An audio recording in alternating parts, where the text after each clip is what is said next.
شهر رمضان الذي أنزل فيه القرآن هدى للناس وبينات من الهدى والفرقان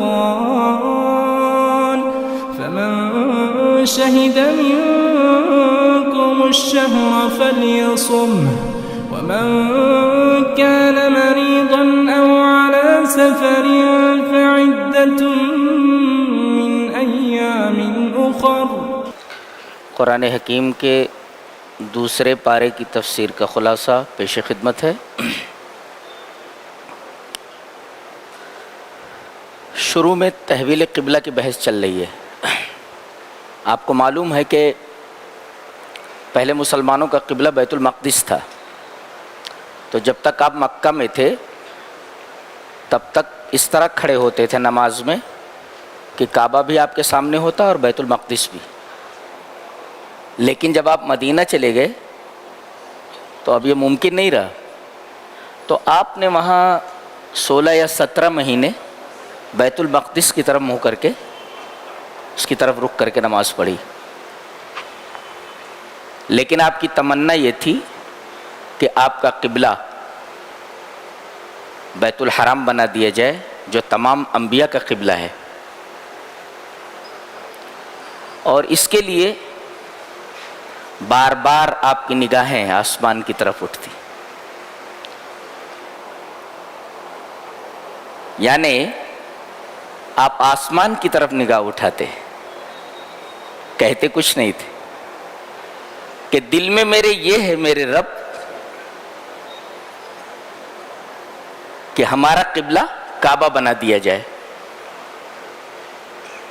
اب تیرا کیا ارادہ ہے؟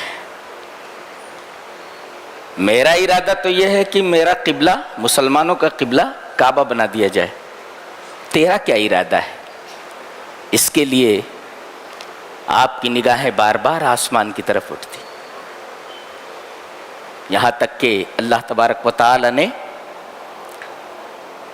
آپ کا قبلہ بیت الحرام کو بنا دیا اور یہ فرمایا کہ ہم آپ کا رخ اس طرف پھیر دیتے ہیں اس قبلے کی طرف جس قبلے سے آپ راضی ہیں۔ بس ایک مفسر نے اس پر بڑا خوبصورت تبصرہ کیا ہے، کہتا ہے فَإِذَا عَجَزْتَ عَنْ شَرْحِ هُمُومِكَ رَدِّدْ هَذِهِ الْآيَةِ، کہ اگر آپ کو کوئی بڑی تکلیف ہے، بڑے غم میں آپ مبتلا ہیں، مگر آپ اپنے غم کا اظہار لفظوں میں نہیں کر سکتے، اپنے غم کو آپ لفظوں میں نہیں بیان کر سکتے، کہتے ہیں کہ اس آیت کی طرف نگاہ کرو، نہیں بار بار آسمان کی طرف نگاہ اٹھاؤ۔ اگر وہ نبی کے نگاہ اٹھانے پر قبلہ بدل سکتا ہے تو کیا وہ تمہاری تکلیف کو آرام میں اور تمہاری پریشانی کو آسانی میں نہیں بدل سکتا؟ کبھی کبھی ایسا ہوتا ہے کہ آدمی کا غم اتنا بڑا ہوتا ہے کہ لفظوں میں اس غم کو نہیں بیان کر سکتا، تو جب ایسا ہو تو اپنے رب کی طرف نگاہ اٹھاؤ، آسمان کی طرف نگاہ اٹھاؤ۔ وہ تو دل کی زبان سمجھتا ہے، بولنے کی ضرورت نہیں ہے کہ آپ بولیں گے تبھی وہ سمجھے گا، وہ تو دل کی زبان بھی سمجھتا ہے آپ کیا چاہتے ہیں۔ نبی کے دل میں یہ بات تھی کہ میرا قبلہ بیت الحرام بنا دیا جائے، اس کے لیے آپ کی نگاہیں بار بار آسمان کی طرف اٹھتی تھی، تو اگر آپ ایسے غم میں مبتلا ہیں کہ آپ اپنے غم کو لفظوں میں نہیں بیان کر سکتے تو آسمان کی طرف اپنی نگاہیں اٹھاؤ، اللہ تبارک و تعالی تمہاری پریشانی کو آسانی میں بدل دے گا۔ وہ اپنے بندوں کی آنکھوں میں آنسو نہیں دیکھ سکتا، آنسو نہیں دیکھ سکتا، بڑا رحیم اور بڑا کریم ہے اور اس کے ہاں آنسوؤں کی بڑی قدر ہے۔ تو قبلہ بدل دیا گیا، اس کے بعد کہا گیا کہ ہم نے تم کو امت وسط بنایا ہے، یعنی تمہارے اندر نہ تو افراط ہے نہ تفریط ہے۔ بعض مفسرین نے لکھا ہے کہ نہ تو یہودیوں کی طرح ہماری شریعت میں اتنی سختی ہے کہ بطور سزا حلال چیزیں بھی حرام کر دی گئی یہودیوں کے اوپر، اور نہ اتنی نرمی ہے کہ کل حلال، ہر چیز حلال ہو جائے جیسے نصارہ کے ہیں۔ تو یہودیوں کی شریعت میں سختی بہت زیادہ ہے اور نصارہ کی شریعت میں نرمی بہت زیادہ ہے، اور ہماری شریعت بین بین ہے جس میں سختی بھی ہے اور نرمی بھی ہے۔ تو گویا کہ جس امت کو یہ شریعت دی گئی، جس امت کو یہ کتاب دی گئی، وہ امت وسط ہے، معتدل ہے۔ اسی وجہ سے اس کا قبلہ بھی اس مسجد کو بنایا گیا بیت الحرام کو، جو دنیا کے بالکل بیچوں بیچ میں وسط میں ہے۔ وہ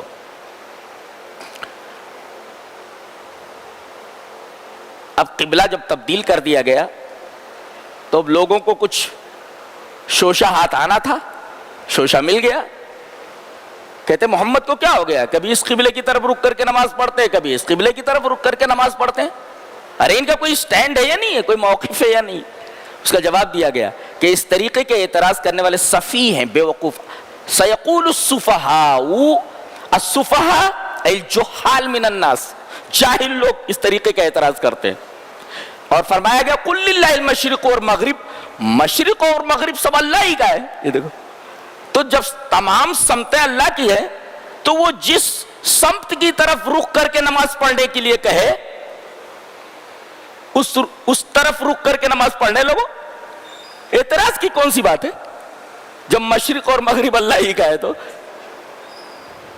اس سے ایک بات یہ معلوم ہوئی، شریعت پر اعتراض وہی کرتا ہے جس کے کھوپڑی میں وہ سفید چیز نہ ہو جسے بھیجا کہتے ہیں، یعنی انتہائی بے وقوف ہو، اس کو بولتے ہو۔ اسی وجہ سے ایسے لوگوں کو جنہوں نے تحویل قبلہ پر اعتراض کیا انہیں صفی کہا گیا، الجہال من الناس، یعنی تمہاری کھوپڑی میں وہ سفید چیز نہیں ہے جسے بھیجا کہتے ہیں، جاہل ہو تم۔ سیقول السفہاء من الناس، تو شریعت پر اعتراض کرنے والا جاہل ہوتا ہے، اور نبیوں کا مذاق اڑانے والا، علماء کا مذاق اڑانے والا، وہ بھی جاہل ہی ہوتا ہے۔ تو ہم نے تم کو امت وسط بنایا ہے، لِتَكُونُوا شُهَدَاءَ عَلَى النَّاسِ، تاکہ تم لوگوں پر گواہ بن جاؤ۔ قیامت کے دن تمام انبیاء کی امتیں بول دیں گی یہ لوگ ہمارے پاس تیرا پیغام لے کر کے نہیں آئے، اتنے ڈرے ہوئے ہوں گے، سب جھوٹ بولنے لگیں گے۔ کیا بولیں گے؟ یہ انبیاء یہ ہمارے پاس نہیں آئے، انہوں نے تیرا پیغام ہم تک نہیں پہنچایا۔ تب مسلمانوں کو گواہ کے طور پر لایا جائے گا، یہ گواہی دیں گے کہ تمام کے تمام انبیاء اپنی امتوں کی طرف گئے اور انہوں نے رب کا پیغام ان تک پہنچا دیا۔ ان سے پوچھا جائے گا تم یہ کیسے کہہ رہے ہو، تو وہ یہ کہیں گے کہ ہمارے نبی نے ہم کو یہ بتایا ہے اور ہمارا نبی بالکل سچا ہے، اس نے یہ خبر دی ہے، اس کے کہنے پر، اس کے صادق ہونے پر ہم یہ بات کہہ رہے ہیں اور گواہی دے رہے ہیں۔ اچھا، یہ قبلہ کو جو بدلا گیا اس کی سب سے بڑی وجہ کیا ہے؟ سب سے بڑی وجہ یہ ہے، اللہ بیان کر رہا ہے لِنَعْلَمَ مَن يَتَّبِعُ الرَّسُولَ، ہم یہ جاننا چاہتے ہیں، جبکہ اللہ کو معلوم ہے، ہم یہ جاننا چاہتے ہیں کہ رسول کی اتباع کون کرتا ہے۔ اللہ مسجد قباء میں لوگ بیت المقدس کی طرف منہ کر کے نماز پڑھ رہے تھے، ایک آدمی نے باہر سے آواز دے کر کے کہا ارے قبلہ بدل دیا گیا ہے، رسول اللہ صلی اللہ علیہ وسلم پر آیت نازل ہوئی اور اب قبلہ بیت المقدس نہیں بیت الحرام ہے، لوگ نمازی میں پھر گئے ایک آدمی کے کہنے پر۔ اس کو کہتے ہیں اتباع۔ لِنَعْلَمَ مَن يَتَّبِعُ الرَّسُولَ، رسول کی بات اگر آ جائے تو پھر پسو پیش نہیں کیا جاتا، دس اینڈ دیٹ نہیں کیا جاتا، چپ چاپ we have to follow, we have to accept, we have to obey, ہم کو ماننا ہی ہے، وی کانٹ ڈینائی، ہم انکار کر ہی نہیں سکتے۔ جی لِنَعْلَمَ مَن يَتَّبِعُ الرَّسُولَ، تاکہ ہم یہ جانیں کہ رسول کی اتباع کون کرتا ہے، اور مِمَّن يَنْقَلِبُ عَلَىٰ عَقِبَيْهِ، اور کون اپنے ایڑیوں کے بل پھر جاتا ہے، ایسے سیدھا تھا نا اب یوں ایسے پھر گیا ہو، پھر گیا ہو، کون پھرتا ہے، کون میرے نبی کی اتباع کرتا ہے، یہ دیکھنا تھا۔ اچھا اس کے بعد یہ کہا گیا کہ ہماری نمازوں کا کیا ہوا؟ بیت المقدس کی طرف منہ کر کے جو نماز پڑھتے تھے اور مر گئے، انہیں یہ قبلہ نہیں ملا، تو اب ان کی نمازوں کا کیا ہوا؟ اللہ نے اس کا جواب دیا، وَمَا كَانَ اللَّهُ لِيُضِيعَ إِيمَانَكُمْ، اللہ تمہارے ایمان کو ضائع نہیں کرے گا۔ سوال کیا تھا؟ ہماری نمازوں کا کیا ہوا؟ جواب یہ ہے کہ اللہ تمہارے ایمان کو ضائع نہیں کرے گا۔ پتہ یہ چلا کہ جو نماز نہیں پڑھتا اس پر ایمان کا انطباق نہیں ہوتا، لہذا جو لوگ نماز نہیں پڑھتے ان کو ہوشیار ہو جانا چاہیے کہ ہمارے پاس ایمان ہے یا نہیں ہے۔ سوال یہ ہے کہ ہماری نمازوں کا کیا ہوا؟ جواب یہ ہے اللہ تمہارے ایمان کو ضائع نہیں کرے گا، یعنی نماز کو بے عینی ایمان کہا گیا ہے۔ اللہ، کتنی بڑی بات ہے۔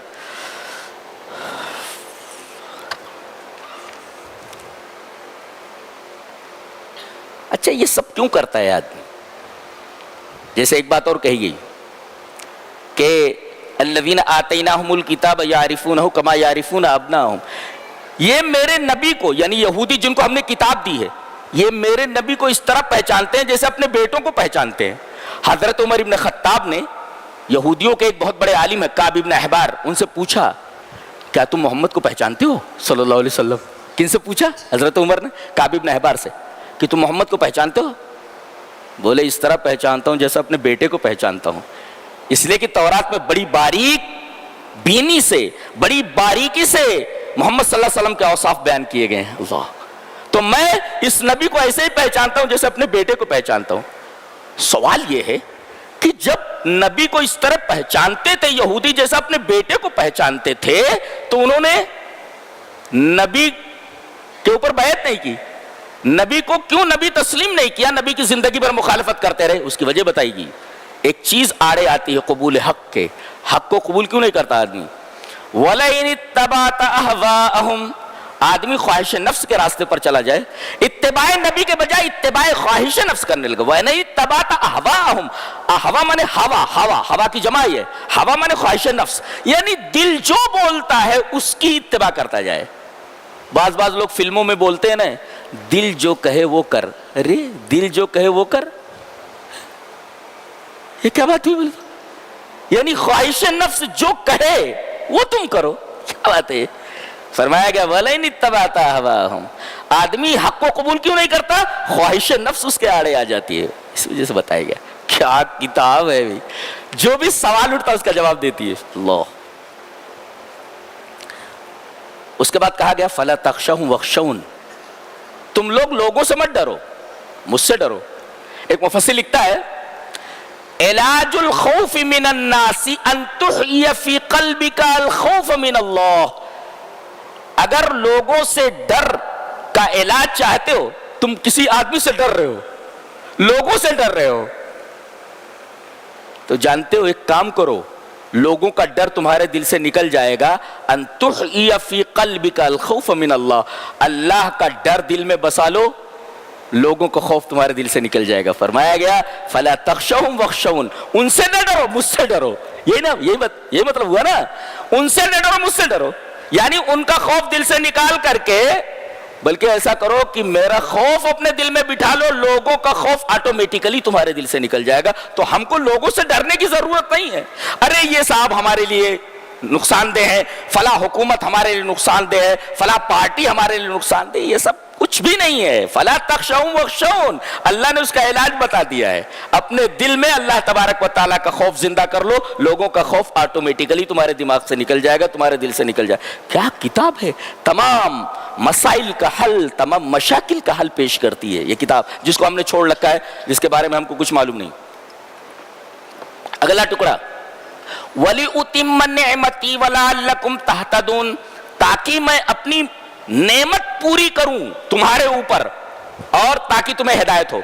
تو نعمت کے بعد ہدایت کا لفظ آیا۔ ایک مفسر کہتا ہے نعمت الہدایت اعظم النعم، دنیا کی تمام نعمتوں میں سب سے بڑی نعمت نعمت ہدایت ہے۔ اگر آدمی کو ہدایت کی نعمت مل گئی تو سمجھو دنیا کی سب سے بڑی نعمت مل گئی، اور جسے ہدایت نہیں ملی سمجھو وہ دنیا کا سب سے بڑا کنگال اور سب سے بڑا مفلس اور پھٹیچر آدمی۔ کتنے لوگ ہیں بڑی بڑی کمپنیوں کے مالک ہیں، بڑی بڑی گاڑیوں میں گھومتے ہیں، تو انہیں دیکھ کر کے آپ حسرت نہ کریں، افسوس کریں کہ یہ آدمی ہدایت کی نعمت سے بہرور نہیں ہے۔ اس جیسا مفلس اور کنگال کوئی بھی نہیں ہے اللہ نے فرمایا وَلِيُتِمَّ نِعْمَتِي عَلَيْكُمْ لَعَلَّكُمْ تَهْتَدُونَ. اور اسی وجہ سے سورہ فاتحہ میں کسی اور نعمت کے بارے میں ہم نے نہیں مانگا ہے، ہم نہیں مانگتے ہیں. کہتے اہدنا، اے اللہ ہمیں ہدایت دے. گویا کہ سب سے بڑی نعمت اللہ کی جو انسانوں پر ہے اس کی نعمت ہے. ان تمام نعمتوں میں سب سے بڑی نعمت کیا ہے؟ نعمت ہدایت. نعمت الہدایت اعظم النعم. دنیا کی تمام نعمتوں میں سب سے بڑی نعمت نعمت ہدایت ہے. آپ کو اللہ نے نعمت ہدایت دے رکھی ہے، خوش ہو جاؤ کہ اللہ نے آپ کو سب سے بڑی نعمت عطا کر دی ہے. زندگی کا کیا ہے؟ 60-65 سال. کتا بھی اپنی زندگی جی لیتا ہے، ہم تو انسان ہیں. تو ہمیں نعمت ہدایت کی فکر کرنی چاہیے. اس کے بعد کہا گیا، بہت اچھی بات کہی جا رہی ہے، دل جو ہوتا ہے نا یہ گندا ہوتا جاتا ہے جیسے بدن گندا ہوتا جاتا ہے. اگر آدمی بدن کا دھیان نہ کرے تو بدن میلا کچیلا ہو جاتا، گندا ہو جاتا نا، بو آنے لگتی ہے. ایسے ہی آدمی دل کا خیال نہ کرے تو دل گندا ہو جاتا ہے. آدمی کا بدن گندا ہو جائے تو آدمی کے بدن سے بدبو آنے لگتی ہے، اور دل گندا ہو جائے تو کیا کرتا ہے؟ وہ گناہوں کی طرف چل پڑتا ہے. گویا گناہوں کی طرف مائل آدمی کب ہوتا ہے؟ گناہ کیوں کرتا ہے؟ اس لیے کہ اس کا دل گندا ہو گیا، اس لیے گندگی کی طرف جا رہا ہے. گندگی کی طرف جاتی ہے. کند ہم جنس با ہم جنس پرواز، کبوتر با کبوتر، باز با باز، کبوتر کبوتر کے ساتھ، باز باز کے ساتھ. یہ ہوتا ہے ایسا. دل گندا ہو گیا تو گندگی کی طرف جائے گا. اب سوال یہ ہے کہ دل گندا ہو جائے تو آدمی برائیاں کرتا ہے، گندگی کی طرف لے جاتی ہے. تو دل اگر گندا ہو جائے تو کیا کیا جائے؟ علاج بتایا گیا. کما ارسلنا فیکم رسولا منکم یتلو علیکم آیاتنا ویزکیکم. دل اگر پاک کرنا ہے تو اس کا ایک ہی طریقہ ہے. کیا؟ سب سے بڑا طریقہ نماز ہے، روزہ ہے، سب کچھ ہے. سب سے بہترین طریقہ کیا ہے؟ تلاوت قرآن ہے. یتلو علیکم آیاتنا ویزکیکم.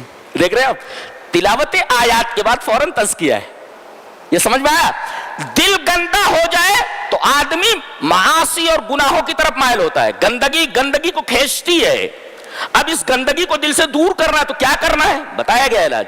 یتلو علیکم آیاتنا ویزکیکم. اگر دل کو گندگی سے صاف کرنا ہے تو سب سے بہترین طریقہ تلاوت قرآن ہے. اللہ اکبر، سبحان اللہ. آگے فرمایا گیا فَاذْكُرُونِي أَذْكُرْكُمْ وَاشْكُرُوا لِي وَلَا تَكْفُرُونَ. تم مجھے یاد کرو، میں تم کو یاد کرتا ہوں. تم تو دنیا والوں کے سامنے یاد کرتے ہو، میں تم کو ایسی مجلس میں یاد کرتا ہوں جو معصوم ہے. سارے فرشتوں کے درمیان تمہیں یاد کرتا ہوں میں. کیا بات ہے، کیا بات ہے. کسی مفسر نے بہت اچھا لکھا ہے کہ اقرب الناس للہ اکثرہم ذکرا للہ. اللہ کا سب سے قریبی وہ ہے جو اللہ کا سب سے زیادہ ذکر کرتا ہو. لہذا اللہ کے قریب ہونا ہے تو سب سے زیادہ ذکر کرنا ہے. جتنا ذکر کرو گے اللہ کا اتنا ہی تم اللہ کے قریب ہوگے. اور سب سے بہترین روزہ دار کون ہے؟ روزے سے ہے نا. تو سب سے بہترین روزہ دار الوابل السیب میں علامہ ابن قیم نے لکھا ہے کہ افضل الصوامی، صائم کی جمع صوام، جیسے وائز کی جمع اواز، تو افضل الصوامی اکثرہم ذکرا للہ. سب سے بہترین روزہ دار وہ ہے جو روزے کی حالت میں اللہ کا کثرت سے ذکر کرے. اللہ. تو سب سے بہترین روزہ دار کون نہیں بننا چاہے گا؟ لہذا سب سے بہترین روزہ دار اگر بننا چاہتے ہو تو زیادہ سے زیادہ اللہ تبارک و تعالیٰ کا ذکر کرو. اللہ کیا کتاب ہے، اللہ اکبر، پاگل کر دینے والی کتاب. سبحان اللہ. وَلَا تَقُولُوا لِمَنْ يُقْتَلُ فِي سَبِيلِ اللَّهِ اموات. مرنا دو طریقے کا ہوتا ہے، ایک چارپائی پر اور ایک اللہ کا کلمہ بلند کرنے کے لیے آدائے اسلام سے میدان میں، میدان حرب میں. صحابہ کرام خاک و خون میں تڑپ کر کے جان دے رہے تھے. ان کا مزہ انہی سے پوچھ لینا قیامت کے دن کیسا لگا تم کو. What do you feel now؟ پوچھیں گے انشاءاللہ صحابہ کرام سے، خاک و خون میں تڑپے کیسے تم. بڑے پیارے لوگ تھے. تو ایک تو ہوتا ہے کھاٹ پہ مر جانا اینیاں رگڑ لگڑ کر، اور ایک ہوتا ہے میدان جنگ میں اللہ کا کلمہ بلند کرتے ہوئے مر جانا. اللہ نے فرمایا اتنا بڑا ثواب کا کام ہے یہ کہ ان کے جتنے بھی ساتھی ہیں، جتنے بھی لوگ ہیں، انہیں مردہ نہ کہو. مردہ کہنے سے منع کر دیا گیا، یہ مردہ نہیں ہے بولتا اللہ. وَلَا تَقُولُوا لِمَن يُقْتَلُ فِي سَبِيلِ اللَّهِ أَمْوَاتٌ. شہید کے جلالت شان کے لیے اتنا ہی کافی ہے کہ اللہ تبارک و تعالیٰ نے انہیں مردہ کہنے سے منع کر دیا ہے کہ انہیں مردہ نہیں کہہ سکتے تم. بقیہ کسی کے بارے میں یہ ممانعت نہیں ہے، صرف شہداء کے بارے میں کہ انہیں مردہ نہیں کہہ سکتے آپ. ارے انہوں نے اس طرح موت حاصل کی ہے کہ لاکھوں زندگیاں ان کے اوپر قربان کر دی جائیں. یہ ایسی موت ہے، بعض موتیں ایسی ہوتی ہیں جن پر ہزاروں زندگیاں قربان کر دی جائیں. یہ ایسی موت مرے تو ان کو مردہ نہ کہو. یہ شہیدوں کی جلالت شان کے لیے کافی ہے. تو مرنا ایک طریقے کا یہ ہوتا ہے، تب پیارا مرنا ہے. اور شہید جو ہوتا ہے اپنے خون کے ساتھ اٹھے گا اللہ کے سامنے، خون گر رہا ہوگا. اللہ کیا مرتبہ ہوگا ان کا. اللہ کہیں یہاں نیزہ لگا کہ یہاں تلوار لگی ہے، خون گر رہا ہے، رب تعالیٰ کے سامنے ایسے ہی حاضر ہوگا. کیا مقام اور کیا مرتبہ. اللہ سے پوچھنے کی کوئی ضرورت باقی رہتی کیا وہاں. سے لوگ اللہ نے فرمایا ہم آزماتے ہیں تم کو تھوڑا خوف دے کر. تھوڑا خوف کیوں کہا اللہ نے؟ بشیء من الخوف. پورا خوف دے دے مر جاؤ گے. یہ میرا رحم ہے کہ بشیء من الخوف، a little of کیا کہتے ہیں fear. تھوڑا خوف ہم دیتے، یعنی پورا خوف نہیں، فل فیئر نہیں، a little of fear. تھوڑا سا خوف ہم تم کو دیتے. وَلَنَبْلُوَنَّكُمْ بِالشَّيْءٍ شویا، تھوڑا خوف دیتے. کیوں؟ زیادہ خوف دیتے مر جائے گا. اچھا وَالْجُوعُ، اور تھوڑی بھوک دیتے ہیں، مر جائے گا پوری بھوک دے دیتے. وَنَقْصٍ مِّنَ الْأَمْوَالِ وَالْأَنفُسِ وَالثَّمَرَاتِ. کبھی کبھی دکان جل جاتی ہے، کبھی کبھی آدمی مر جاتا ہے، کوئی قتل کر دیتا ہے، مار دیتا ہے. وَالثَّمَرَاتِ، کبھی کبھی ایسا ہوتا ہے کہ دکان جل گئی، کبھی ہوتا ہے کہ باغ وغیرہ تھا، ثمرات پھل وغیرہ جل گئے. ہم آزماتے یہ آزمائش. اچھا آزمائش اس طریقے کا جو معاملہ ہوتا ہے، اس طریقے کا جو معاملہ ہوتا ہے، ایک ہوتی آزمائش جیسے دشمنوں کا خوف ہے، دشمنوں کا خوف ہے. اسی طریقے سے دکان وغیرہ جل گئی، ساری چیزیں ہو گئی. اس کی دو وجہیں ہوتی ہیں، ایک آزمائش اور ایک سزا. آزمائش اس لیے تاکہ بندے کے گناہوں کا کفارہ ہو جائے. لہذا اگر آدمی کی دکان جل جائے یا کوئی تکلیف اسے پہنچ جائے، کسی خوف میں مبتلا ہو جائے، تو خوش ہونا چاہیے. کیا؟ کہ میرے گناہوں کا کفارہ ہے. اور اگر بہت بڑا بدماش ہے تو اسے سزا دی جا رہی ہے تاکہ اپنے گناہ سے باز آ جائے. گویا یہ جو آزماتا ہے اللہ تبارک و تعالیٰ ان تمام چیزوں کے ساتھ، تو دو وجہ ہوتی ہے اس کی. ایک تو آزمائش کہ تاکہ بندے کے گناہ کا کفارہ ہو جائے، اور ایک سزا کہ بندہ جو برے عمل کر رہا ہے اس راستے سے لوٹ آئے. سمجھ گئے جی؟ اور جب مصیبت آئے تو کیا کہنا چاہیے؟ اللہ نے فرمایا الذین اذا اصابتهم مصیبت قالوا انا للہ و انا الیہ راجعون. جب مصیبت آئے تو انا للہ و انا الیہ راجعون کہنا چاہیے. یہاں تک کہ چراغ بجھ جاتا تھا، کبھی اندھیرا ہو جاتا تھا گھر میں، کہتے تھے انا للہ و انا الیہ راجعون. چراغ بجھ، بتی چلی جائے، اندھیرا ہو جائے تو بولے انا للہ و انا الیہ راجعون. یہ بھی ایک مصیبت ہے نا، بتی کا چلے جانا. اگر کوئی آدمی صبر کرے، انا للہ و انا الیہ راجعون پڑھ لے مصیبت میں، فرمایا وبشر الصابرین، ایسے صبر کرنے والوں کے لیے بشارت، خوشخبری دے دو. کیا؟ تین چیزوں کی. اولئک علیہم صلوات من ربہم ورحمہ واولئک هم المہتدون. تین چیزیں. ایک تو صلوات، صلات نہیں صلوات. صلوات میں تین چیزیں آ گئیں. ایک چیز تو یہ آئی کہ اللہ تبارک و تعالی اس کے گناہوں کو معاف کر دے گا، ایک. اور دوسرے توفیق الطاعہ، ایک تو مغفرت الذنوب، گناہوں کو معاف کر دیتا ہے. آدمی کے اوپر مصیبت آئی، انا للہ و انا الیہ راجعون کہا، صبر کا جملہ ہے، صبر کیا. تو تین چیزیں. صلوات میں بھی تین چیزیں. ایک تو توفیق الطاعہ، اگر صبر کرتا تو اللہ اسے اطاعت کی توفیق دے گا، ہے اطاعت کی توفیق. اور دوسرے الاسم من المعصیہ، اللہ گناہوں سے بچنے کے لیے کی توفیق دے دے گا. اور تیسرے مغفرت الذنوب، گناہوں کا کفارہ، گناہوں کی بخشش. یہ صلوات کا مطلب ہے. اور رحمت کشف القربہ یعنی جو تکلیف تیرے اوپر تھی اس کو ہٹا دیتے ہیں, یہ رحمت ہے اللہ کی. وَأُولَٰئِكَ هُمُ الْمُهْتَدُونَ ہدایت یا جنت. گویا کہ یہ تین چیزیں ہیں, اولئک علیہم صلوات من ربہم ورحمہ واولئک هم المہتدون. اولئک هم جنت اور رحمت کشف القربہ, جو مصیبت تیرے اوپر ہے اس کو ہم ہٹا دیتے ہیں. اللہ. اور صلوات توفیق دیتے ہیں طاعت کی, گناہوں کی مغفرت کر دیتے ہیں اور معصیت سے گناہ سے بچنے کی توفیق دے دیتے ہیں. ایک نقطہ دیکھو بڑا عجیب سا ہے, صبر کا تذکرہ ہوا, صبر کرنے والوں کو. اس کے بعد صفا اور مروہ کا تذکرہ ہے. جہاں آدمی حج کرتا ہے یا عمرہ کرتا ہے تو صبر میں اور حج اور عمرے میں کیا ربط ہے؟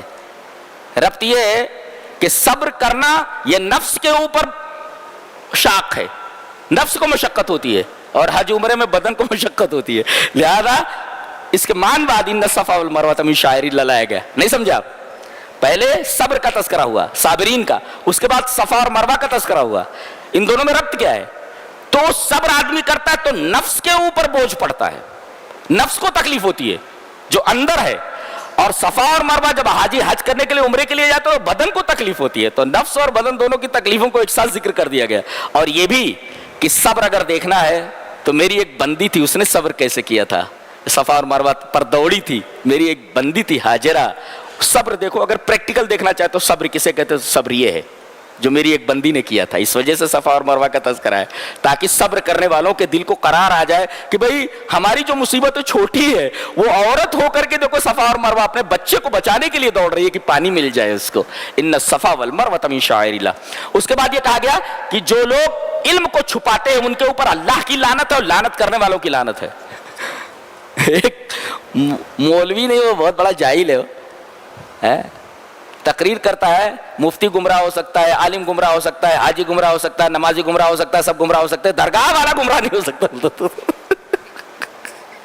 سبحان اللہ و بحمدہ سبحان اللہ العظیم. تو یہ لوگ علم کو چھپاتے ہیں, خاص طور سے توحید کو, تو لعنت کرنے والوں کی لعنت. جانتے ہیں ان کی توبہ قبول نہیں ہوتی. اللہ نے فرمایا ان الذين يكتمون ما انزلنا من البينات والهدى من بعد ما بيناه للناس في الكتاب اولئك يلعنهم الله ويلعنهم اللاعنون. اللہ کی لعنت اور لعنت کرنے والوں کی لعنت ان کو. الا الذين تابوا, اگر یہ توبہ کر لیں تو توبہ قبول نہیں ہوتی. کب تک؟ بینوا, تاکہ انہوں نے جو توحید کے نام پر شرک پھیلایا ہوا ہے, جب تک انہی لوگوں کے درمیان جا کر کے یہ نہ بولے کہ میں غلطی پر تھا, اب تک جھوٹ بول رہا تھا, تو تب تک ان کی توبہ قبول نہیں ہوتی. بینو کہا گیا آخر, بینو بیان کر دے جا کر کے, بینو بیان کرو کہ ہم غلط بول رہے تھے. حاجی گمراہ ہو جائے, نمازی گمراہ ہو جائے, درگاہ والا گمراہ نہیں تو جا کر کے بتاؤ کہ سب سے بڑی گمراہی تو وہی ہے, تو الٹا بولو جا کر کے, تب جا کر کے تمہاری توبہ قبول ہوگی, ورنہ نہیں. الا الذین تابوا واصلحوا وبینوا. کیسے کیسے جو حال پڑے ہوئے ہیں بھائی, اللہ کچھ آتا جاتا تو ہے نہیں. اس کے بعد کہا گیا علم کو مت چھپاؤ. اس کے بعد مان بات کہا آگے چل کر کہ وَإِلَٰهُكُمْ إِلَٰهٌ وَاحِدٌ, تمہارا معبود ایک معبود ہے. کیوں؟ اس کا مطلب یہ ہوا کہ توحید کا علم سب سے بڑا علم ہے. علم کو مت چھپاؤ. اس کے بعد توحید کا بیان ہے, یہ مت چھپاؤ. سب سے بڑا علم علم توحید ہے. آدمی توحید کے علم کو قطعاً نہ چھپائے, صاف صاف بیان کر دے یہ توحید ہے, یہ شرک ہے. اس وجہ سے اللہ تبارک تعالیٰ نے کتمان علم کے تذکرے کے بعد توحید کا ذکر کیا, وَإِلَٰهُكُمْ إِلَٰهٌ وَاحِدٌ. اور پھر توحید کے دلائل دیے گئے کہ ایک ہی معبود کیوں ہو سکتا ہے, دلائل دیے گئے. یہ اختلاف لیل و نہار, یہ زمین اور آسمان کا پیدا کرنا, یہ ساری چیزیں کس نے کی؟ ہم نے کی ہے. جب ہم نے کی ہے تو عبادت کے لائق ہم ہیں. کوئی اور بولے نا میں نے پیدا کیا ہے آسمان اور زمین. پھر اللہ تبارک تعالیٰ نے بتایا کہ سب سے زیادہ محبت مجھ سے کون کرتے ہیں؟ ایمان والے. اس کا مطلب اپنے ایمان کا جائزہ لینا چاہیے کہ میں اللہ سے کتنا محبت کرتا ہوں. جتنا محبت کرتا ہوں اتنا میرا ایمان ہے. سبحان اللہ, کیا کتاب ہے, اللہ اکبر, کیا بیان کیا جائے, کیا چھوڑا جائے. وما اہل لغیر اللہ, وما اہل به لغیر اللہ. اللہ تعالیٰ نے کتنی چیزیں حرام کی ہیں. مردار حرام ہے, خون حرام ہے, وہ جو بہتا ہوا خون ہے وہ حرام ہے, اور خنزیر کا گوشت, اور آخر میں وما اہل به لغیر اللہ, غیر اللہ کے نام پر جس پر, غیر اللہ کا نام جس پر لیا گیا ہو. دیکھو کسی درگاہ کے اوپر آدمی بکرا کاٹ رہا ہے اور اللہ کے نام سے کاٹ رہا ہے، بسم اللہ، اللہ کے نام پر کاٹا نا، لیکن نیت تقرب غیر اللہ کی ہے، غیر اللہ کے تقرب کے لیے اللہ کا نام لے کر بھی جانور کو ذبح کرنا حرام ہے، اس کا کھانا، یہ وما اہل بہ لغیر اللہ میں آتا ہے، نہیں سمجھے؟ اللہ کا نام بسم اللہ کر کے کسی درگاہ پر آپ کاٹ رہے ہیں، ذبح کر رہے ہیں، لیکن آپ کی نیت غیر اللہ کے تقرب کی ہے، اس کے قریب کر کے، یہ ہمیں بخشوا لیں گے اگر اس نیت سے آپ کر رہے تو اللہ کا نام لے کر بھی اگر آپ قربانی کریں گے یا ذبح کریں گے، یوم اہل بہ لغیر اللہ، سور سے بھی زیادہ گندا ہے یہ، اس لیے کہ لحم الخنزیر کے بعد اس کا ذکر ہے، آخر میں اس کو ذکر کیا گیا، یہ اتنا بڑا گناہ ہے، محرمات میں سب سے بڑا محرم ہے یہ۔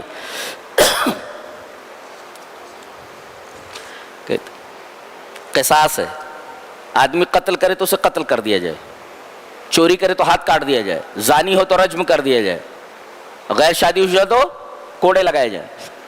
اچھا، اللہ فرما رہا وَلَكُمْ فِي الْقِصَاصِ حَيَاتٌ، یہ قصاص میں قاتل کو قتل کر دیا جائے قتل کے بدلے، اس میں زندگی ہے۔ کیوں؟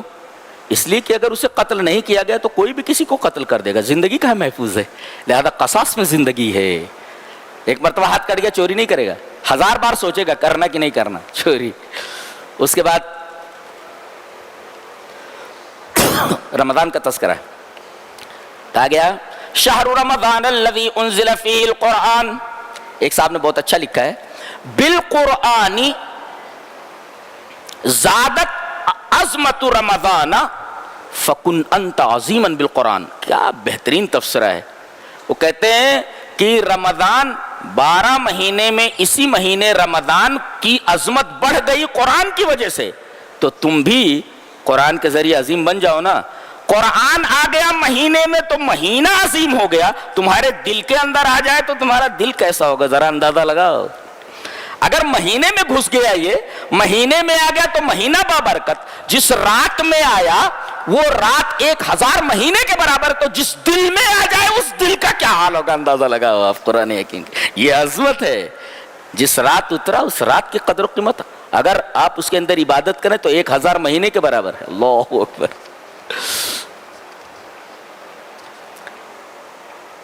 اللہ فرما رہا ہے یرید اللہ بکم اليسر ولا یرید بکم العسر، اللہ تمہارے ساتھ آسانی کا ارادہ کرتا ہے، دین آسان ہے، مشکل نہیں ہے، سمجھ گئے؟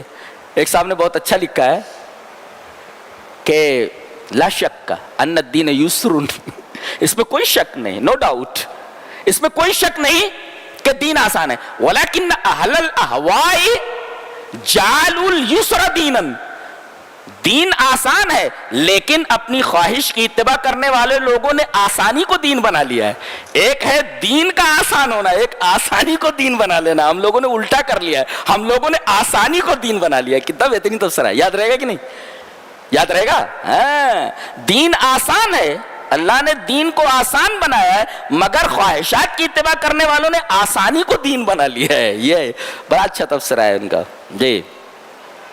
اور رمضان کے بیان کے سیاق میں دعا کا تذکرہ ہے، وَإِذَا سَأَلَكَ عِبَادِي أَنِّي فَإِنِّي قَرِيبٌ أُجِيبُ دَعْوَةَ الدَّاعِ، بیان رمضان کا ہے، ٹاپک رمضان کا ہے، اور کہا جا رہا ہے کہ اگر میرے بندے میرے بارے میں مجھ سے پوچھے تو بول دو میں بہت قریب ہوں۔ اس کا مطلب اللہ قریب تو ہے ہی، رمضان میں اور قریب ہو جاتا ہے بندے کے۔ اور اجیب دعوت الداع، میں دعا کرنے والی کی دعا کو قبول کرتا ہوں۔ ویسے عام دنوں میں اللہ عام اوقات میں دعا قبول کرتا ہے، لیکن یہ رمضان کے سیاق میں، اس کے کانٹیکسٹ میں یہ دعا کی بات لا کر کے یہ بات بتانا ہے کہ عام اوقات میں عام مہینوں میں اللہ دعا قبول کرتا ہی ہے، لیکن اس مہینے میں چونکہ بہت زیادہ قریب ہو جاتا ہے لہذا بہت زیادہ دعائیں قبول کرتا ہے وہ۔ اچھا، ایک مفسر نے لکھا ہے یہاں کہا میں دعا کرنے والے کی دعا کو قبول کرتا ہوں، یہ بول رہا ہے۔ ایک صاحب لکھتے ہیں لم یحدد نوع الدعاء ولا حجم الطلب، دعا کی نوعیت نہیں بتائی اور کتنی بڑی دعا ہو یہ بھی نہیں کہا، تو بڑی سے بڑی دعا مانگو اللہ قبول کر لے گا، کسی بھی طریقے کی دعا مانگو، کسی بھی نوعیت کی ہو، لم یحدد نوع الدعاء، اللہ اکبر، بڑی سے بڑی دعا مانگ لو بس۔ ادعوہ وانتم واثقون بالعطاء، آپ کو یقین ہونا چاہیے کہ اللہ عطا کرے گا۔ آیا سمجھ میں آ گیا نا؟ سمجھا جی. اس کے بعد کہا گیا کہ رمضان کے روزوں کو ایک چیز خراب کر دیتی ہے. کیا؟ حرام کھانا. ختم وہیں پہ وَلَا تَأْكُلُوا أَمْوَالَكُمْ بَيْنَكُمْ بِالْبَاطِلِ. باطل طریقے سے ایک دوسرے کا مال مت کھاؤ. یہ رمضان کا جہاں بیان ختم ہو رہا ہے اس کے آخر میں ہے. اس کا مطلب پورے رمضان کے روزوں کو خراب کر دینے والی چیز ہے حرام خوری. حرام خوری. اس کے بعد کہا گیا وَأَنْتُمْ عَاكِفُونَ فِي الْمَسَاجِدِ. اعتکاف بہت پیاری چیز ہے. ایک نکتہ بتاؤں. احکام کا پارہ ہے, تھوڑا دیر ہو جائے تو کوئی حرج نہیں, کل سے تھوڑا کم ہو جائے گا انشاءاللہ. یہ احکام کا پارہ ہے اچھی طرح. یہ سینکڑوں کتاب پڑھ لو گے تو ایک جگہ یہ ساری چیزیں نہیں ملیں گی. اس وجہ سے میں کہہ رہا ہوں, موڈ بنا ہوا ہے سن لو. ہمیشہ موڈ بنتا نہیں میرا. تو وَأَنْتُمْ عَاكِفُونَ فِي الْمَسَاجِدِ. عورتیں بھی اعتکاف کریں گی تو مسجد میں, گھر میں اعتکاف نہیں کر سکتی. اعتکاف کے لیے مسجد ضروری ہے. اگر انتظام نہ ہو تو نیت کر لیں, اللہ تبارک تعالیٰ اعتکاف کا ثواب دے دے گا. لیکن مسجدوں میں انتظام ہونا چاہیے اس طریقے کا, سیپریٹ انتظام ہو اور پردہ ہو, کسی طریقے کا فتنہ نہ ہو. تو وَأَنْتُمْ عَاكِفُونَ فِي الْمَسَاجِدِ. اللہ فرما رہا ہے ایک تو تم بھوکے رہتے ہو میرے لیے, پانی چھوڑ دیا تم نے, کھانا چھوڑ دیا میرے لیے, میرا گھر پکڑ لیا ہے تم نے, قریب تو آ ہی گئے ہو. اب ایسا کرو کہ میرے اور قریب آ جاؤ نا, گھر ہی چھوڑ دو نا, گھر ہی چھوڑ دو. وہ ہے اعتکاف. کیا بات اے کیسی کتاب ہے یہ, کیسی کتاب. میرے لیے بھوکے ہو, میرے لیے پیاسے ہو, میری مسجد سے جڑے ہوئے ہو, بار بار آ رہے ہو میرے گھر میں, جڑے ہو, تو ایسا کرو نا میرے ہی ہو جاؤ. تو میرے ہی ہو جاؤ, گھر بھی جانے کی ضرورت نہیں, سب کو چھوڑ دو, ادھر آ جاؤ. اسی کا نام اعتکاف ہے. اب اس کا بدلہ اللہ ہی دے سکتا ہے, کیا دے گا معلوم نہیں, معلوم نہیں. بڑی پیاری کتاب ہے, کائنات کی تھیسس ہے یہ. کائنات کی تھیسس ہے یہ. اس کو سمجھا نہیں یہ لوگوں نے کیا چیز ہے یہ. اب روزے کے بعد حج کا تذکرہ ہے. یہ بعد میں کیوں ہے؟ آدمی جب کہیں جاتا ہے تو توشہ لے کر کے جاتا ہے. اب حج میں جانا ہے تو توشہ لیتے کہ نہیں لیتے؟ اللہ نے فرمایا کہ وہ تو پیسے ویسے لے کر جاتے ہو کھانے پینے کے لیے, لیکن سب سے بہترین توشہ جانتے ہو کیا ہے؟ فَإِنَّ خَيْرَ الزَّادِ التَّقْوَىٰ. یہ سب سے بہترین توشہ تقویٰ ہے. یہ یہاں کہا گیا. وَتَزَوَّدُوا, توشہ لے کر جاؤ. فَإِنَّ خَيْرَ الزَّادِ التَّقْوَىٰ, حج میں توشہ لے کر کے جاؤ. کیا کرتے تھے لوگ؟ کہتے تھے ہم اللہ کے مہمان ہیں, اور آج اگر بھیک مانگتے تھے. حاجی پہلے کیا کرتے تھے؟ کہتے تھے ہم اللہ کے مہمان ہیں, تو ہم کو توشہ ووشہ لے جانے کی ضرورت, پھر بھیک مانگتے تھے, آپ دے دو بھائی. اللہ نے فرمایا توشہ لے کر کے جایا کرو. اور سب سے بہترین توشہ فإن خیر الزاد التقویٰ, سب سے بہترین توشہ تقویٰ. اور رمضان میں کیا چیز حاصل ہوتی ہے؟ رمضان کا مقصد تقویٰ ہے نا, لہذا رمضان کا ذکر پہلے بعد میں حج ہے. تقویٰ لے لو, اس لیے کہ یہ توشہ وہاں ضروری ہے. فإن خیر الزاد, دیکھ رہے ہیں کیسی کتاب ہے. سبحان اللہ و بحمدہ, سبحان اللہ. اچھا ایک صاحب تبصرہ کرتے ہیں سب سے بہترین حاجی کون؟ جسے حج مبرور مل گیا ہو, حج مقبول. اور حج مبرور کس کو بولتے ہیں؟ سبھی حج کر کے آ رہے ہیں. الحج المبرور کسے بولتے ہیں؟ حسن بصری رحمہ اللہ نے کہا ان یرجع صاحبہ زاہدا فی الدنیا راغبا فی الاخرہ. حاجی جب حج سے لوٹے تو دنیا سے تعلق کم کر دے, برائے نام دنیا سے بیزار ہو جائے اور آخرت کی طرف توجہ کر لے, تو سمجھو اسے حج مبرور حاصل ہوا. حاجی آ جاتا ہے, مر رہے ہیں, پٹ رہے ہیں اسی میں, مرے پڑے ہیں اسی دنیا میں, وہاں سے آنے کے بعد اور مرا پڑا رہتا ہے دنیا میں. حاجی اور زیادہ مرا پڑا رہتا ہے. جبکہ حج مبرور کیا ہے؟ ان یرجع صاحب زاہدا فی الدنیا راغبا فی الاخرہ, آخرت کی طرف اس کا میلان ہو جائے, دنیا کی طرف رغبت کم ہو جائے. تو سمجھو اس حاجی کو اللہ نے حج مبرور عطا کیا ہے, یہ اس کی پہچان ہے. ایک آدمی جس کا نام اخنس ابن شریق تھا, اس کے بارے میں بتایا گیا بڑا چرب زبان تھا. یہ کیا بولتا تھا, کہنا حلو الکلام, ٹپ ٹپ ٹپ ٹپ ٹپ ٹپ بولتا رہتا تھا. فی الحیات الدنیا, دنیاوی باتیں بولتا تھا. فی الحیات الدنیا, دنیاوی باتیں بڑی چرب زبانی کے ساتھ بولتا تھا, خوب اسے ملمہ کر کے بولتا تھا.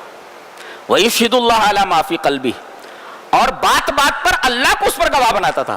میں یہ بات بالکل صحیح کہہ رہا ہوں، یعنی قسم کھاتا تھا وَيُشْهِدُ اللَّهَ عَلَى مَا فِي قَلْبِهِ، اور اپنے دل کو بات بات میں وہ اللہ کو گواہ بناتا تھا۔ اس کا مطلب آدمی چکنی چپڑی باتیں کرے، بڑی بڑی باتیں کرے اور بات بات پر قسم کھائے، ایسا آدمی اچھا نہیں ہوتا ہے۔ آگے فرمایا گیا وَلَا تَجْعَلُوا اللَّهَ عُرْضَةً لِأَيْمَانِكُمْ، جو زیادہ قسمیں کھاتا ہے اس کے دل میں اللہ کی حیبت کم ہو جاتی ہے، اللہ کا ڈر کم ہو جاتا ہے، لہذا قسمیں نہیں کھانی چاہیے زیادہ۔ وَلَا تَجْعَلُوا اللَّهَ عُرْضَةً لِأَيْمَانِكُمْ، اللہ کو اپنے قسموں کے لیے ڈھال مت بناؤ، اللہ کی قسم اللہ کی قسم اللہ کی قسم، اس سے اللہ کی حیبت دلوں سے کم ہو جاتی ہے، لہذا قسم کھانے سے پہلے۔ یہ آدمی قسمیں بہت کھاتا تھا۔ ایک صاحب کو میں نے دیکھا، وہ قسم کھا رہا ہے وہ آدمی کہ اگر اس میں سے ایک بھی بات غلط ہو تو میری موت کفر کے اوپر ہو، جبکہ ایک بھی بات صحیح نہیں ہے۔ کیا حال ہے بتائیے؟ اور بڑی چکنی چپڑی باتیں کرنے والا، انتہائی جھگڑالو ٹائپ آدمی، وہ لد الخصام، بہت بڑا جھگڑالو ہے، بہت بڑا جھگڑالو۔ فرمایا گیا پورے اسلام میں داخل ہو جاؤ، وَلَا تَتَّبِعُوا خُطُوَاتِ الشَّيْطَانِ، شیطان کے خطوات پر نہ چلو۔ رک کر کے بتانا چاہتا ہوں، خطوتن مانے ہوتا ہے اسٹیپ، اور خطوات کا مطلب ہوتا ہے اسٹیپس۔ تو یہاں کہا کہ اسٹیپس، اس کا مطلب ہے شیطان جو ہے ایک قدم نہیں رکھتا انسان کو بہکانے میں، قدم چلتا ہے، اور ایک کے بعد ایک قدم رکھتا ہے، ایک کے بعد ایک قدم رکھتا ہے، ایک کے بعد ایک قدم، جلدی سے اسے نہیں بہکاتا۔ کیوں؟ ایک صاحب نے اس پر تبصرہ کرتے ہوئے کہا ہے لِأَنَّ طَرِيقَهُ مُظْلِمٌ فَيَحْتَاجُ إِلَى الْإِينَاسِ، راستہ تاریک ہے اس کا، بہت غور سے سنو ہے، یہ قدم بقدم کیوں چلتا ہے، اسٹیپ بائی اسٹیپ کیوں، ایک قدم ایک قدم ایک قدم، ایسا کیوں چلتا ہے وہ؟ اس لیے کہ راستہ تاریک ہے بولتے ہیں۔ اب ظاہر ہے کہ اس راستے سے مانوس کرنے کے لیے دھیرے دھیرے چلاتا ہے، پہلے دھیرے دھیرے چلے جاتا ہے، اس لیے کہ اس کا راستہ تاریک ہے، اس راستے پر نور نہیں ہے۔ لِأَنَّ طَرِيقَهُ مُظْلِمٌ فَيَحْتَاجُ إِلَى الْإِينَاسِ، اللہ اکبر، یہ دھیرے دھیرے چلتا ہے، گمراہ کرنے کے لیے چلتا رہتا ہے، step by step step by step, ایسا گمراہ کرتا ہے وہ، لہذا بی کیئرفل۔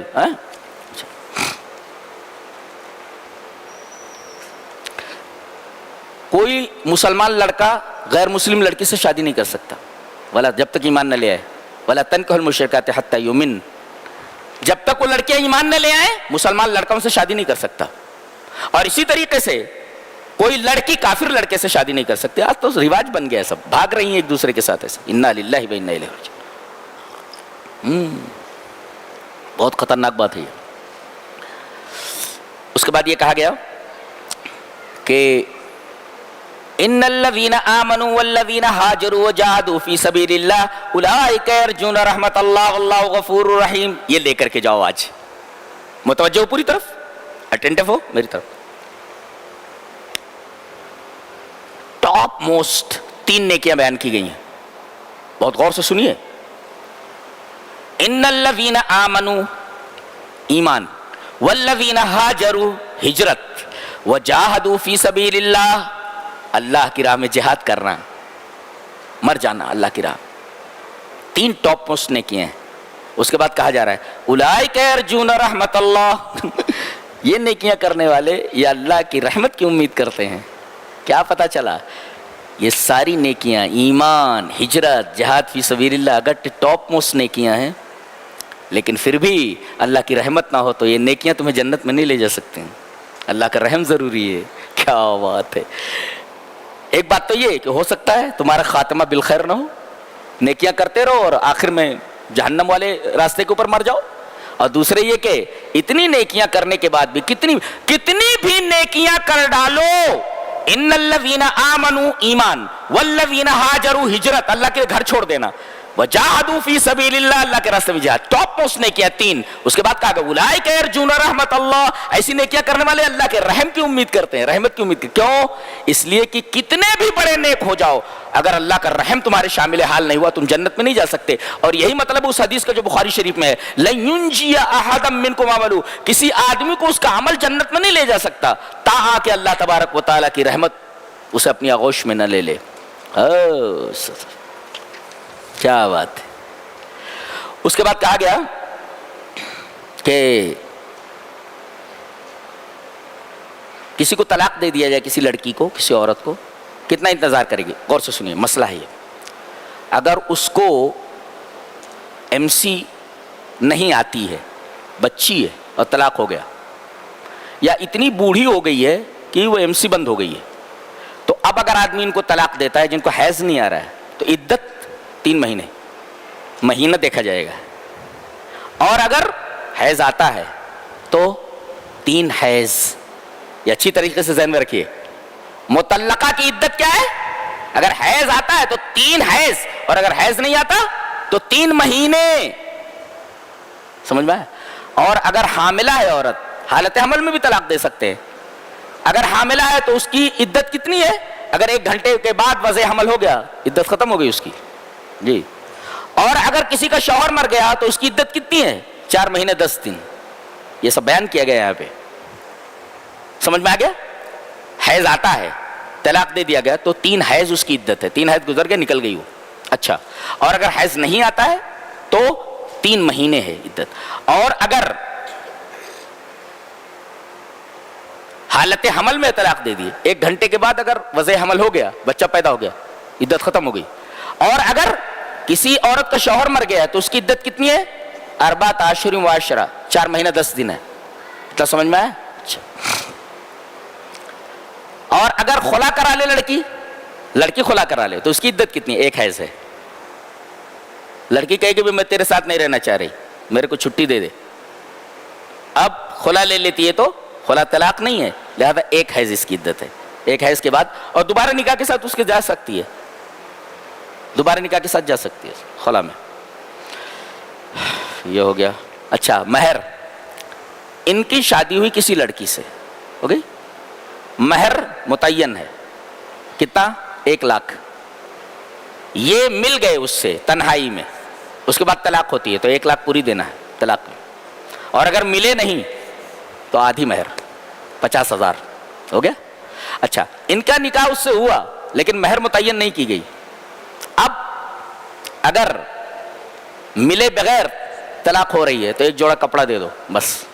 اور اگر مل گئے اور مہر متعین نہیں ہے تو جتنا اس کی بہن کا ہے، ماں کا، اگر 5 لاکھ ہے تو 5 لاکھ دینا پڑے گا اسے. اس کو کہتے ہیں مہر مثل جی. اللہ نے فرمایا اب طلاق مرتان، طلاق 2 ہی بار ہے، رجوع کر سکتے ہیں. تیسری بار دے دیا، اب رجوع نہیں کر سکتے. یہاں تک کہ وہ اپنی مرضی سے کسی سے شادی کرے، وہ اپنی مرضی سے طلاق دے دے. یہ حلال مروجہ جو یہ حرام ہے، یہ حرام ہے. ابھی کہتے وہ اس کے اوپر فیس بک پر دیا ہوا ہے کہ ایک 65 سالہ بڈھے کو حلالہ کرنے کے لیے ایک 16 سالہ لڑکی دے دی گئی. رات گزارنے کے بعد کہا میں اس کو نہیں چھوڑتا. بولے تو اس کو نہیں چھوڑتا. میں کیوں چھوڑے گا؟ نہیں چھوڑتا. تو الطلاق مرتان، طلاق 2 بار ہے. تیسری بار دے دیا، اب وہ اپنی مرضی سے کہیں نکاح کرے عدت گزر جانے کے بعد، تو وہ چھوڑ دے تو یہ ہو گیا. الطلاق مرتان اللہ نے فرمایا. اس کا مطلب ہے طلاق حلال ہے. اگر حرام ہوتا تو اللہ تبارک تعالیٰ یہ قانون ہی مت دیتا. اگر زندگی چل رہی ہے قاعدے سے تو ٹھیک ہے، رکھو اس کو. اور زندگی نہیں گزر رہی اس کے ساتھ تو زندگی کو گھسیٹو نہیں. زندگی گھسیٹ کر نہیں گزرتی ہے، ہٹا دو، جان دو. وہ اپنا راستہ لے لے، تم اپنا راستہ لے لو. اس کے لیے بھی کوئی اچھا لڑکا مل جائے گا، آپ کو کوئی اچھی لڑکی مل جائے گی. یہ اللہ کا قانون ہے، یہ کوئی بری چیز نہیں ہے. یہ زندگی کو گھسیٹ کر گزارا نہیں جاتا. الطلاق مرتان، امام قرطبی نے لکھا ہے، یہ آیت کریمہ بتا رہی ہے کہ جو ہے طلاق مباح غیر محظور، جائز ہے، یہ منع نہیں ہے، منع نہیں. اور حدیث میں بھی ہے انشاء امسک انشاء طلق، اگر چاہے تو روک لے، چاہے تو چھٹی کر دے، طلاق دے دے. تو قرآن سے بھی ثابت ہے اور حدیث سے بھی ثابت ہے. اور اجماع امت ذکر کیا ہے انہوں نے. اجماع امت ہے کہ طلاق حلال ہے، حرام نہیں ہے. زندگی اگر قاعدے سے چل رہی ہے ٹھیک ہے، نہ چلے تو ٹھو لو. یہاں تو عالم یہ ہے کہ معمولی بات پر اگر بگاڑ ہو گیا تو کیا لڑکی کے لیے دوسرا لڑکا دیکھنے کی کوشش کرو. لڑکا اپنا دوسری لڑکی، کیس کباڑی تک آ جاتے ہیں لوگ اور دوڑتے رہتے ہیں.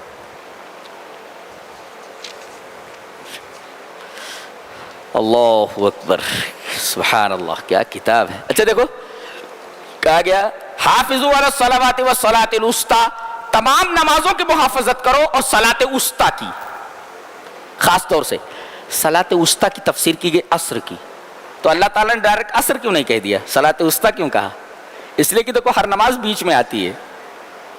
ہر نماز کو دیکھو وہ بیچ ہی میں آتی ہے.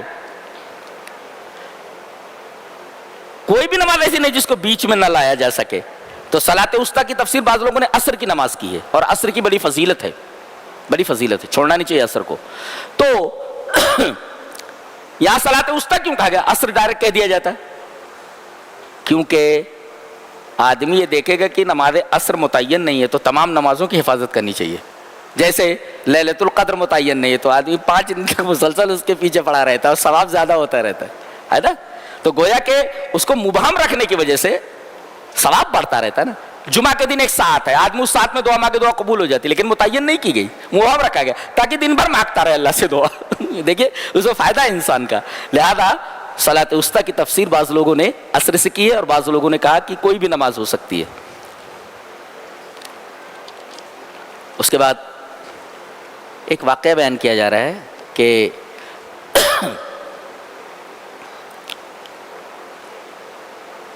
تابوت سکینہ تھا یہودیوں کے پاس، وہ جب لڑتے تھے تو اس کو آگے کر لیتے تھے اپنے آگے.